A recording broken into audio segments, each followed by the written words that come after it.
Mould के अंदर यहाँ पर सीमेंट डाली जा चुकी है, कंक्रीट डाला जा चुका है और इसके लिए एक खास प्रोसेस का इस्तेमाल किया जाता है। यहाँ पर आप ऊपर देख सकते हैं कि किस तरीके से एक खास प्रोसेस है जिसके जरिए इसमें सीमेंट सीधा सीधा डाली जाती है। क्या नाम है भाई साहब? मेरा नाम गौतम है, गौतम बोस। मैं पीसीएम की तरफ से यहाँ प्रोजेक्ट मैनेजर हूँ, काम देख रहा हूँ। ये पूरा ऑपरेशन हम ही देखते हैं। यहाँ क्या खास है जापान से अगर हम कंपेयर करें, क्या खास? जापान के बेसिकली ये जापान का टेक्नोलॉजी है, बाकी यहाँ जो ऑपरेशनल सिस्टम है वो हमारी है। टेक्नोलॉजी बोले तो डायमेंशनल मोल्ड बाहर से आया हुआ है जापान से, तो टेक्नोलॉजी के वजह से हम जापान के साथ मिलकर ये काम कर रहे हैं। हमें ये क्या मिरकॉन से मिला हुआ है, हम यहाँ स्लैब मैन्युफैक्चर करते हैं एज पर Japanese technology and their requirement. अच्छा, यहाँ ये जो पीछे पूरा का पूरा सिस्टम बना हुआ है इसको क्या बोलते हैं? क्या जापान में भी ऐसा ही होता है? नहीं, जापान में एक्चुअली हमारा जो है प्रोडक्शन कैपेसिटी है फैक्ट्री की 120 स्लैब पर डे। जापान में नॉर्मली ये लोग 20-30 स्लैब बनाते हैं, उनकी इतने बड़ी सिस्टम की ज़रूरत नहीं होती है।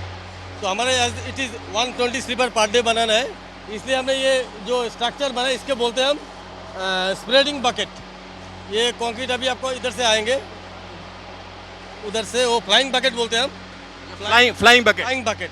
उधर से कंक्रीट तो फ्लाई करके इधर आएंगे इस बकेट में, हाँ इधर से आएंगे। और जब कंक्रीट यहाँ आ जाती है ऊपर आई तो उसके बाद ये जो बकेट है ये 2 डायरेक्शन में चलता है, लेटरल डायरेक्शन और लॉन्गिट्यूडिनल डायरेक्शन।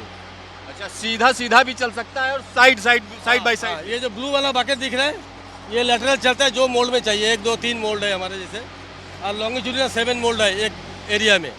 तो अभी जैसे आप देख रहे हैं ये आगे पीछे जा रहा है, ये मोल्ड कास्टिंग हो रहा है। जब उस मोल्ड में जाएंगे वो बकेट उधर चले जाएंगे, ब्लू वाले बकेट, और कंक्रीट जब फिट करना है वो एंड में चले जाएंगे फ्लाइंग बकेट के नीचे। तो ये जो सिस्टम है रेल 1 जो आप लिखे हुए PSOVL, ये क्या है, भारत का है या बाहर का? ये PSOVL हमारे भारत की कंपनी है, इंडिया के। और रेल 1 जर्मन कंपनी है जो PSOVL ने टेक ओवर किया। अब भारत की कंपनी हो गई? भारत, हाँ अभी भारत की है। इनका रेल 1 का हेडक्वार्टर जर्मनी में है।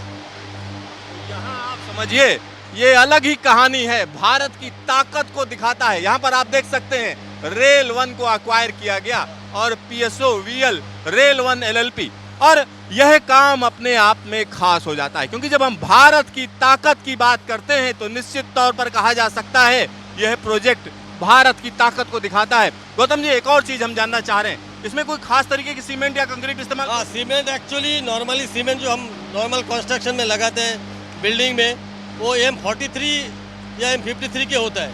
ये सीमेंट 53S बोला जाता है। ये एक्चुअली हमारा जो नॉर्मली इंडियन रेलवे में स्लीपर में बनते हैं उसके लिए स्पेशल सीमेंट है ये, वही सीमेंट को हम यूज़ करते हैं यहाँ। इसका स्ट्रेंथ नॉर्मल सीमेंट से 1.5 टाइम ज़्यादा है। स्ट्रेंथ ज़्यादा है? हाँ, जैसे कि वो फाइननेस के ऊपर हम डिफाइन करते हैं। नॉर्मल सीमेंट जो 53 का होता है उसका 2700 होता है OPC का, इसका फाइननेस 3700 होता है।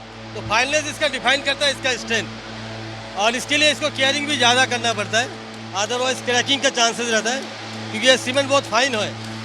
अदर मटेरियल और same raw material, other material से। अच्छा, एक चीज़ और हम जानना चाह रहे हैं, जब ये बन जाता है, आपने इसमें कंक्रीट डाल दी, इसके आगे का प्रोसेस क्या होता है? ये जो कंक्रीट बन चुका है ये हम 7 मोल्ड कास्टिंग करेंगे। उसके बाद इसको इधर देखें, इधर में ये जो अंडर कवर है ये स्टीम क्यूरिंग चल रहा है, स्टीम क्यूरिंग। हाँ, नॉर्मली हम जो कंक्रीट बनाता है बिल्डिंग में कहीं पे, इसका स्ट्रेंथ होता है M25 बोलते हैं, मतलब 28 डेज में इसको 25 kN न्यूटन पर मिलीमीटर स्ट्रेंथ होता है। ये हमारी जो कंक्रीट है M50 ग्रेड की है, और 12 घंटा में हम M40 का स्ट्रेंथ अचीव करना है बिफोर डिमोल्डिंग, इसलिए हम इसको स्टीम क्यूरिंग करते हैं। अच्छा, स्टीम जनरेटर है, उधर पाइप थ्रू स्टीम क्यूरिंग हो रहा है, इधर ऑटोमेटिक सेंसर लगा हुआ है, उसका रेस्ट्रिक्शन है 45 डिग्री से ज़्यादा टेम्परेचर नहीं होना चाहिए, वो ऑटो काट हो जाता है। मतलब यहाँ स्टीम क्योरिंग चल रही है, आप समझिए भाप दी जाती है। भाप देने से फायदा क्या होता है? वो एक्सीलरेट करता है कंक्रीट को, स्ट्रेंथ, जैसे कि हम अगर भाप ना दें, ये 3 दिन में जो स्ट्रेंथ आएगा ये 12 घंटा में वो स्ट्रेंथ आ जाएगा। तो सो कि हम आफ्टर 12 आवर्स फिर हम मोल्ड को रीयूज़ कर सके।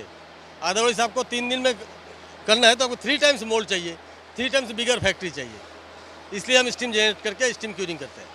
यहाँ आप समझिए बड़ी बुद्धिमानी के साथ काम किया जा रहा है और यह जगह कहीं ना कहीं भारत की बढ़ती हुई ताकत को दिखाता है। और भारत की जब हम बात करते हैं तो बुलेट ट्रेन परियोजना उसका हम कह सकते हैं कि कहीं ना कहीं सबसे बड़ी परियोजना कही जा सकती है। आने वाले दिनों की अगर हम बात करें तो आने वाले दिनों में इस तरीके की और परियोजनाएं सामने आएंगी। कैमरामैन शकील अहमद के साथ सिद्धार्थ, न्यूज स्टेशन, सूरत।